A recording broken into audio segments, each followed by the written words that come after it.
English Diary presents 8 smart vocabulary from news.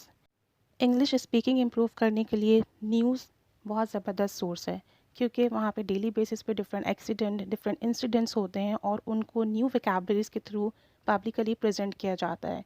So in this video we are going to discuss 8 news vocabulary that improves your speaking. Now look at the first word. Protest. Protest mean एहतजाज करना to make a strong objection on something.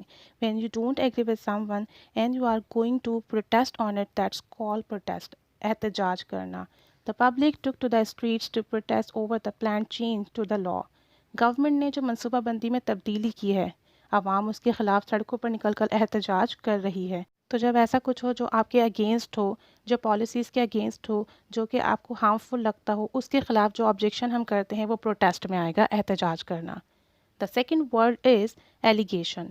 Allegation mean assertion, claim या इल्ज़ाम. It is a noun. तो allegation इल्ज़ाम लगाना होता है, इल्ज़ाम साबित करना नहीं होता. Let's look at the example. She put forth several allegations regarding her partner in hopes of discrediting his actions.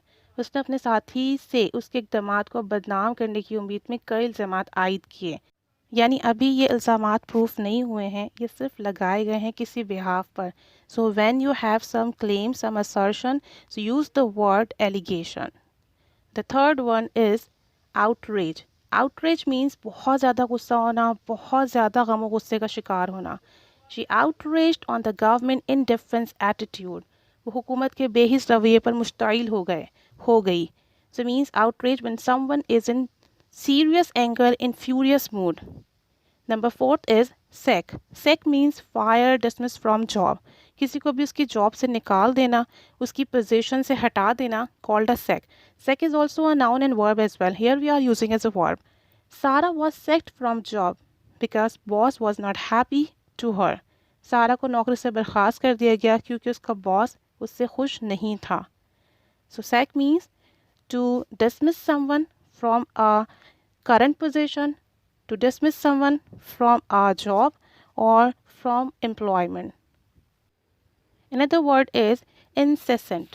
Incessant means constant, endless, means लगातार, मुसलसल. The incessant anger ends the love. मुसलसल नफ़रत, मुसलसल गुस्सा जो है मोहब्बत को ख़त्म कर देती है. Incessant means the something which does not end. जिसका कोई एंड ना हो बल्कि चलता रहे, कॉन्स्टेंटली होता रहे. Incessant love, incessant anger, incessant hate. So we can use the word incessant with emotions and feelings which are endless. Now the another word is clemency. Clemency means leniency, mercy, रहमदिली or नरमी. Presidential clemency is political improbable. सदारती level पर रहमदिली, नरमी सियासी तौर पर मुमकिन नहीं.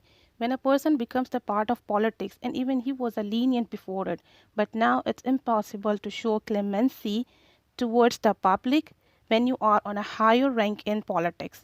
Now another word is sentence. ये वो sentence नहीं है जुमले वाला. This sentence means declare for punishment, सज़ा देना.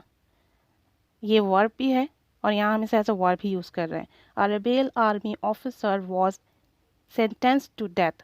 बाकी फ़ौज के एक अफसर को सज़ाए मौत सुनाई गई.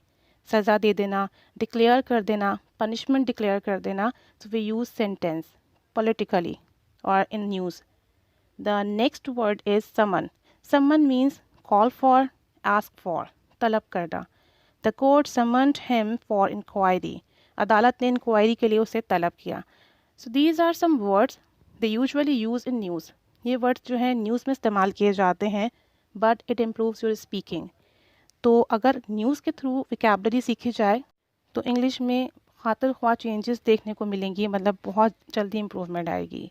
बिकॉज डेली बेसिस पर जो कुछ हो रहा था न्यूज़ उसे ही प्रेजेंट कर रही होती है, तो हमें डेली इंसिडेंट्स के बारे में इंग्लिश में बात करना आ जाती है. So enjoy these words, keep using these words in your conversation, keep connecting with us, and of course, thanks for watching.